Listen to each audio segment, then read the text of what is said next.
All right, this is a beginning wheel throwing video to show you kind of first steps to introduction to the wheel. When you get set up at a wheel, you are going to either use a kick wheel or an electric. I have a couple of tools. I have about half a bin of water.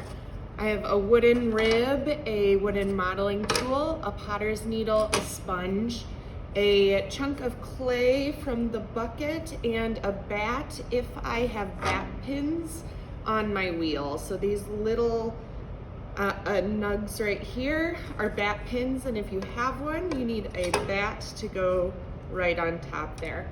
If you don't have bat pins, you don't need a bat. So I start by making my clay into a little bit more of a sphere. Doesn't need to be perfect. And then I go ahead and I wet my wheel. And I just wet the bat so that the clay sticks.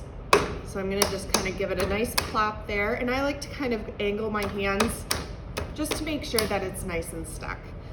Now, if you're left-handed, you're gonna kick out with your left foot and the wheel is going to go clockwise. If you're right-handed, you're gonna kick with your right foot and the wheel is gonna go counterclockwise. I'm gonna throw right-handed today. So my first step is just to make sure my clay is stuck to the wheel. My body position is very important. I want a firm frame. I'm gonna be strong with my body. I'm leaning over my clay and I'm bracing my hands either on the splash guard here or in my hip, in my body. And that's because your body is so much stronger so that your arms aren't just kind of being pushed around by the weight of the clay. So my first step is to wet my hands, maybe wet my clay, and I'm just holding my clay down. I'm just making sure that it's nice and stuck to the bat. I like to run a finger along the edge of it to make sure that bottom is nice and stuck, and that's gonna ensure that when you start centering, you're not gonna push the clay right off. So once I know that it's stuck there, I'm gonna do a move called centering. Centering is when you get your clay perfectly centered so it's not wobbling around. I get it nice and wet. The clay should slide through my hands, and I'm just putting two palms on either side, and I'm gonna cone it up and down just to align the particles of clay. And I'm just kind of squeezing in with my hands. Anytime it sticks to your hand and it feels like it's kind of pulling on it, you need to get more water. It should slide all the way through. So my first step is just to get it nice and coned like that, and then I'm just gonna push it back down and center. My left hand goes on the side of the clay or even closer to my body, and I'm using this part right here. My right hand is going to go on top of the clay to push down back into more of a cylinder shape. So I'm just gonna push down and keep my left hand strong. So that move there is called coning, and it's just helping you get your clay a little bit more center and aligning the particles. Now I'm ready to really center my clay, so I'm looking for it not to be wobbly at all. For this, it's super important to have your body posture strong. My left arm is going to be my strong arm here. I'm gonna stick my elbow almost into my hip. I'm gonna use this hand here right in front of me, and I'm gonna lean forward. That's gonna use all my body strength to push it and get it centered. My right hand is gonna karate chop on top, and its job is just to keep it from growing, so it just holds it there, and I'm just squeezing with my two hands together. So I'm gonna give it a good kick. I'm gonna get a little bit of water. I'm gonna karate chop on top. You can put your hand like this and kind of make it one unit. And I'm just pushing forward and slow motion taking my hands off the clay. The reason I do slow motion every time I take my hands on and off the clay is I might have it centered like it's not wobbling at all. And then if I take my hands off really quickly, it's gonna throw it off center. So I'm pressing in, I'm squeezing my top and my side hands together. And then when I feel like it's nice and still and not wobbling, I'm slow motion taking my hands off. I'm gonna show that one more time. So it's really off center out. I'm gonna take this hand right here, and that's gonna be my strong arm. I don't let the clay push me around. I'm pushing and squeezing together. My arms are very strong and stiff, and I'm leaning over so my head is above my clay, and then I'm slow motion taking my hands off. The way that I know that it's center is that if I put my finger on it, my finger's not bumping up and down, and it looks perfectly symmetrical. Once I have it center, which might take you a while to practice, I'm gonna go ahead and open it. When I open, I like to take my 2 thumbs and just push a little belly button in the middle. And I'm looking for that center divot to also be centered. So you don't want that to be off.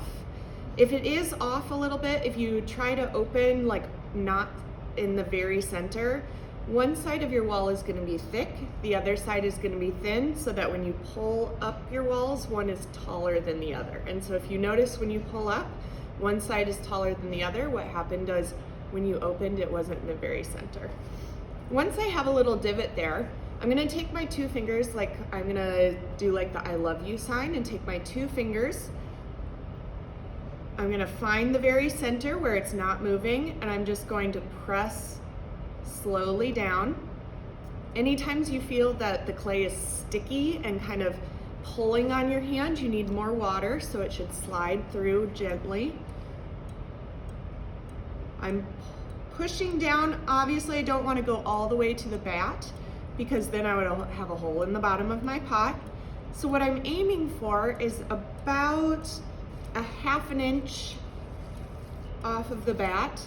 So I'm putting my fingers down about a 1/2 inch before I reach the bat and pulling up. You can look and kind of see an eyeball, okay, that's about a 1/2 inch from the bat.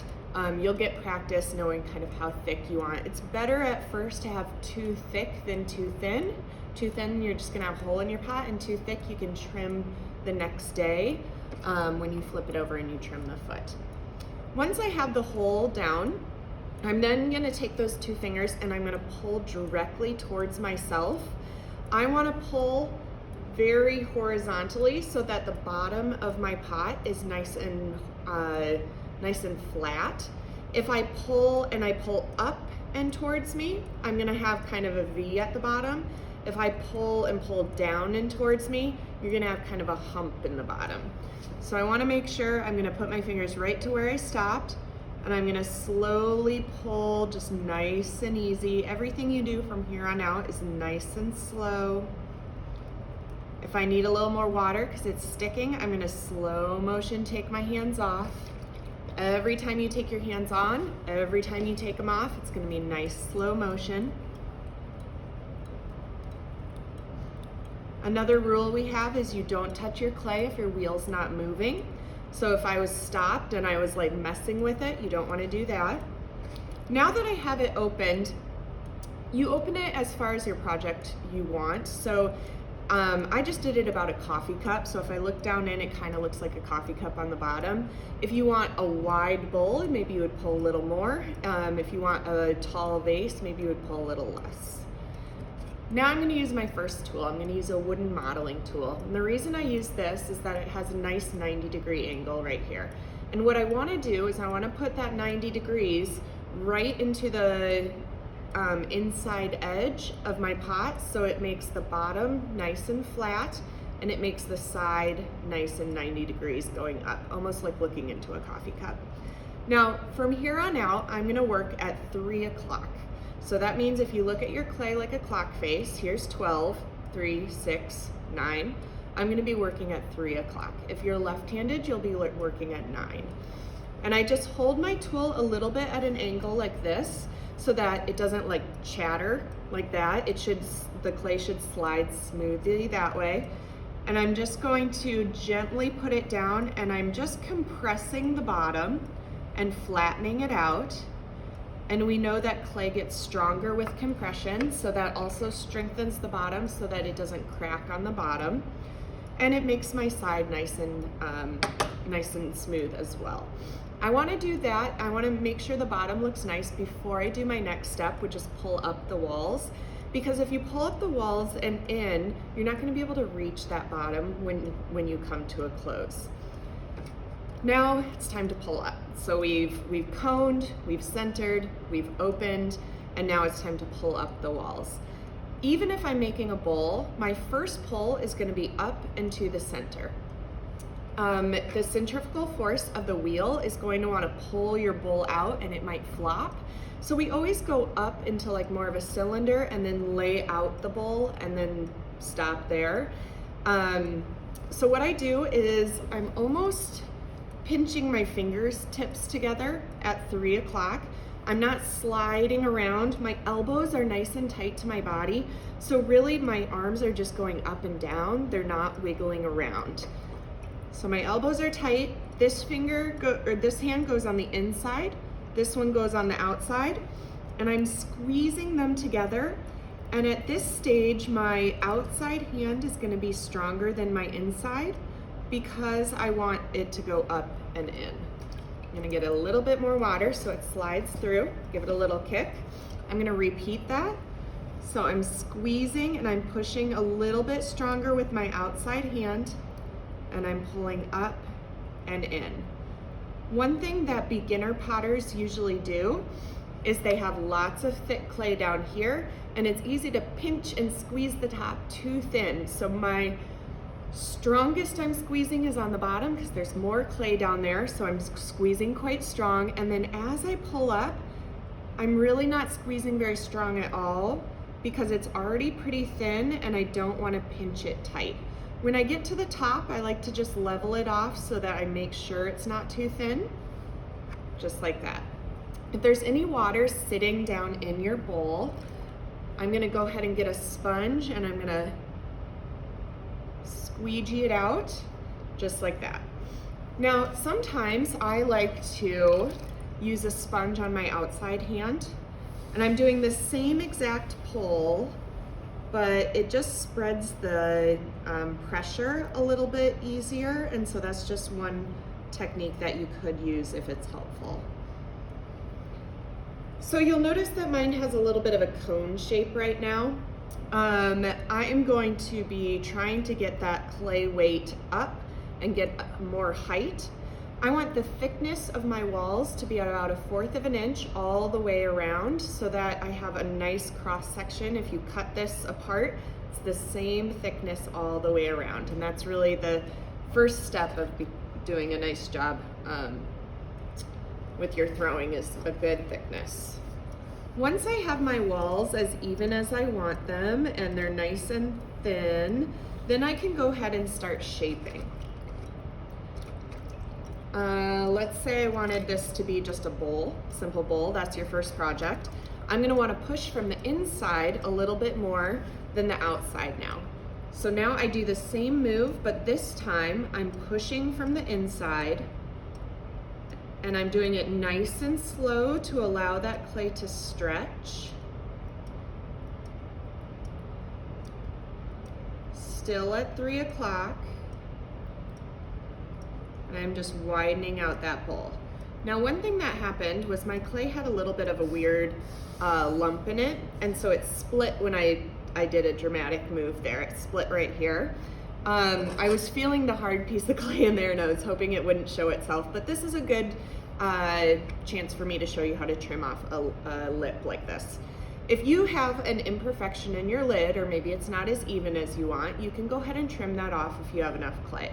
I take my needle tool, I put my left hand on the inside right at 3 o'clock, and it's almost like a record player. What's gonna move is my hand is just gonna slowly come and touch my finger.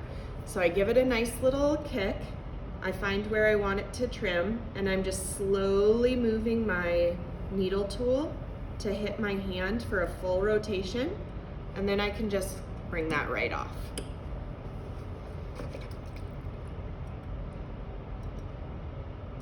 So things, you gotta troubleshoot along the way. Sometimes you'll get those hard lumps of clay because someone didn't maybe pug as good as they should have, but that's okay. Now, one thing I noticed that there's like kind of a thick ring of clay down here. And so I want to take some of that thickness off.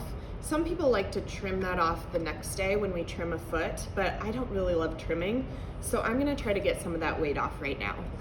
So what I do is I use my wooden modeling tool, and I can either cut straight down and cut that ring off, or I can just kind of push it into there and get some of that clay off a little at a time. I'm going to show you both. So if I cut down, I hold it like a pencil, and I'm just pushing straight down, not letting the clay push me around until I hit the bat for a full rotation. And then you can stop your wheel and just kind of get that extra clay bit off. And that's just weight you don't need. If that seems a little bit difficult, because that is kind of a harder move, you can just put your wooden modeling tool and you can just press into it to get a little bit of that extra clay off. That just makes your project a little less weighty, so it's not so heavy. Now I have my nice little bowl. That's just kind of a very simple wheel throwing. If you are done and you want to keep it, what you're going to do is you're going to get a wire tool to cut it off. So I'm holding my wire tool. I like to kind of wrap it around a hand like dental floss, and I put my 2 thumbs on the wire, put them down to the bat, and I just come right across to cut it off. I still don't touch my pot at all. I just leave it right there. You're gonna get a little bit of extra clay, maybe from the blue bucket, maybe just sitting where you trimmed. And you're gonna write your name in the clay so that we know whose it is in the wet closet. This bat just pops right off, and this goes in the wet closet for a day, and then tomorrow you'll be trimming a foot. You'll probably spend about a week trying to center, so you might not get this your first day, and that is just fine. Every ruined pot makes you one closer to a good pot.